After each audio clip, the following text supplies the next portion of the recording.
patríte medzi celiatikou, pohánka, ktorá hrá dnes hlavnú úlohu v našej kuchyni, je pre vás ideálnou potravinou. I keď to nie je pravá obilnina, dokáže ju bez zaváhania suplovať. Ak ste ešte nikdy nepočuli o vitamíne P, čiže rutíne, pohánka ho má na rozdávanie. Je veľmi významným ochrancom celého nášho cievneho systému. V spolupráci s vitamínom C, ktorým pohánka tiež disponuje dostatočne, pôsobí preventívne aj proti vzniku trombóz, infarktu či mŕtvici.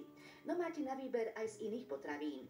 Napríklad do svojho jedálnička môžete zaradiť pšeno, čiže olúpané zrnká prosasiateho. Jeho konzumáciou sa dokonale zasítite a ešte aj doprajete svojmu telu množstvo vitamínov. Malé guľaté zrnká s priemerom asi 1 mm ponúkajú bohatú dávku najmä vitamínov z radu B, ale aj železo, draslík, kremík, horčík či zinok. Pred tepelnou úpravou by ste mali malé žlté zrnká 3-krát spariť horúcou vodou, aby ste ich zbavili zvyškov obalu, ale aj horkosti. Potom ich prepláchnite v studenej vode, nechajte odkvapkať a môžete sa pustiť do kulinárskych experimentov s jednou z najstarších surovín na svete. Chutné a mimoriadne zdravé dedičstvo po Inkox Ant. Aj takéto superlatívy by sme mohli použiť na adresu malých zrniečok, ktoré sa už aj u nás začínajú čoraz častejšie objavovať na tanieroch. Quinoa. Inkovia ju nazývali matka zrno, najmä pre jej výživovú hodnotu. Drobné guľaté zrnká dozrievajú na 1 až 2 metre vysokej jednoročnej rastline, známej po našom ako mrlý čílsky.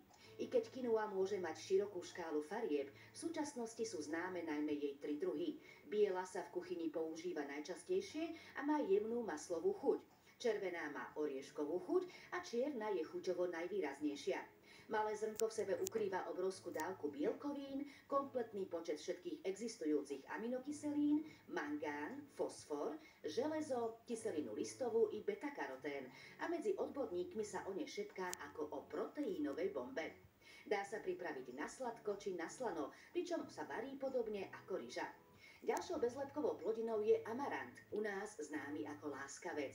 A k nášmu telu je naozaj láskavý. Obsahuje esenciálne mastné kyseliny, bielkoviny, železo, horčík, vitamíny B1 a B2 i vitamín D a E. Tvar zrnka pripomína našu šošovicu a na trhu sa najčastejšie môžete stretnúť s amarantovou múkou, krúpmi alebo perličkami.